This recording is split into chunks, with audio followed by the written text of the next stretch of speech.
Alright, cool. Let's see how much of my speech I can remember. I think I've got like 10 notes on my phone, so let's do it, okay? So I plan to tell you 2 stories today, right? So each one about its own lesson of what I learned in the past few years, right? First one is about how I believe I got into the world of innovation, and the second about my innovation, right? So I'm going to tell you a few stories, but each one has a point, right? So before I got into business, I was actually into education. I was a lecturer and trainer, teaching university-level film and television production, right? Teaching was cool. It was great, right? I was given a handful of students every semester. They came to me knowing literally nothing about film and television. I watched and trained them from not being able to set up a tripod into eventually making cinema quality videos, right? But here's the thing, right? So although although I love teaching, although it was nice and inspirational and all that, I would train them, right? They would graduate, yet I always saw myself stuck in the same lecture hall with a whole new group of students teaching the exact same thing, right? And this is every semester I started realizing that, this is kind of getting repetitive, right? And I came to the realization that, there must be more to this, right? Because this whole cycle of repetition truly destroys innovation, right? Okay, hold on, let me see my note. What's not sick? Okay, so I'm sure you all heard about what's it called? The myth of Sisyphus, right? So Sisyphus was this Greek king that had so much hubris and so much pride that he thought he could trick the god like Zeus and all the other gods, right? He got caught, right? And then he was punished to push this huge boulder, right, up a hill, only to see it roll back down, right? And then he had to go back down the hill, only to push it up, only to see it roll back down. And he was doomed for eternity to do this. And this is how I saw myself.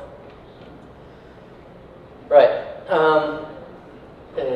Okay, so my second story is how I came about this company or idea. As the new ambassador girl just said, Shaima, that's good, man, that's good, yeah. Okay, so the idea of Beyond Perspective actually started with live streaming a wedding, right? I'm from Iraq, so I'm Iraqi, right? And with the diaspora of Iraq, right, my friends and family have sort of ended up across most part of the world, right? But I was adamant for all these friends and families to see this wedding and to be there at the same moment, right? To watch it with us at the same time. So what did I do?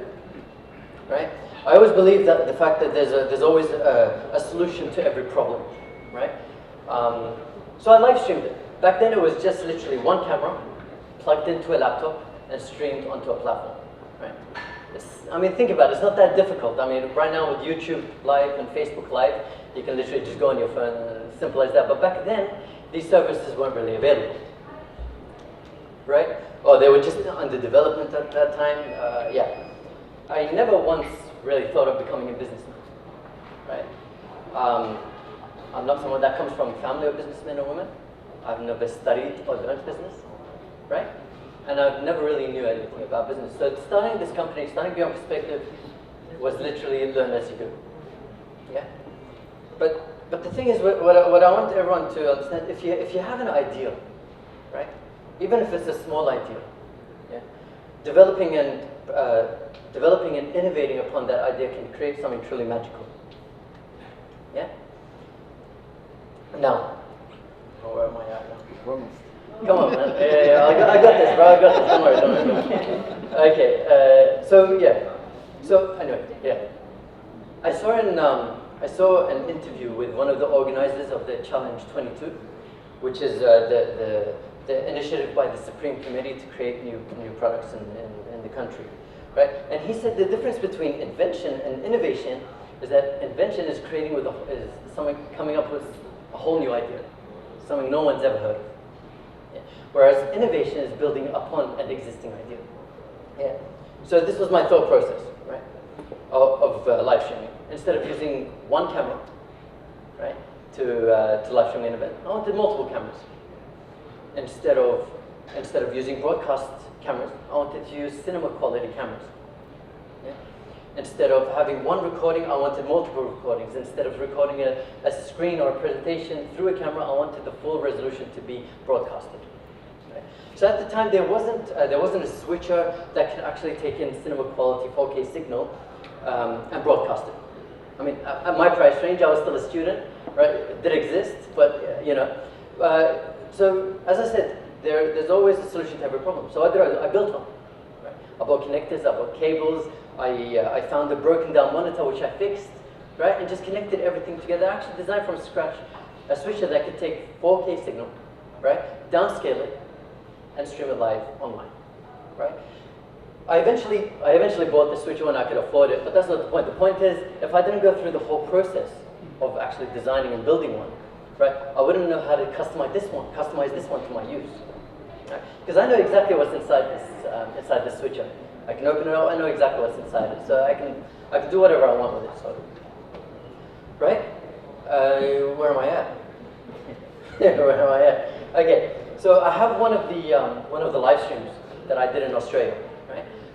It's the Australian Independent Songwriters Association. I did this. I actually live streamed this for 3 consecutive years before I moved here. And if we can just play it, I've got just a snippet which I'll right.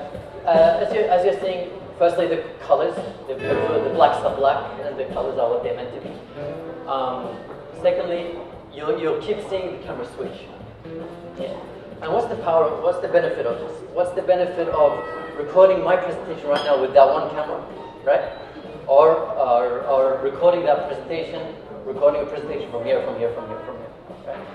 Right now we're getting a close-up, as you saw. We get his emotions as he's singing, as he's playing the guitar. And then we can go back wide to show the audience, so we can get a full coverage live. Yeah? I'll let you enjoy this while I read what's good. Okay, anyway. Whoever was here last time, I actually live streamed our first launchpad for Mavericks. On YouTube? Yeah, it's on YouTube. And I don't know who was here when I did record that, but there were actually 5 cameras in the room, right? And that's another part of the innovation where I can use cameras that are so small, like this small. And these are full, like very, very high quality cameras that firstly don't need an operator for him to stand in the middle of the audience in a venue, right, and distract the audience. And secondly, that I can control remotely from wherever I am. You won't notice, I'm sure no one noticed there were 5 cameras in the room, but there were 5 cameras. I'm going to sum up right now, right? So innovation is I always like to think innovation is always seen as a pyramid, right? So you've got idea, design, development, execution, marketing. Yeah?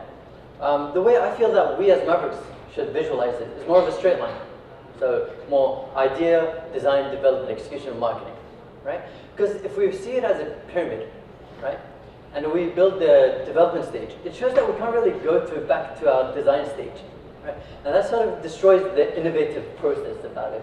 We should always see that each category, we build upon each one, and then finally get the best result. I feel that this way of thinking can create better products, okay? It can create more ideas, more engaging ideas, and more innovative ideas, right? I think I'm good. Thanks for listening. I hope you enjoyed it.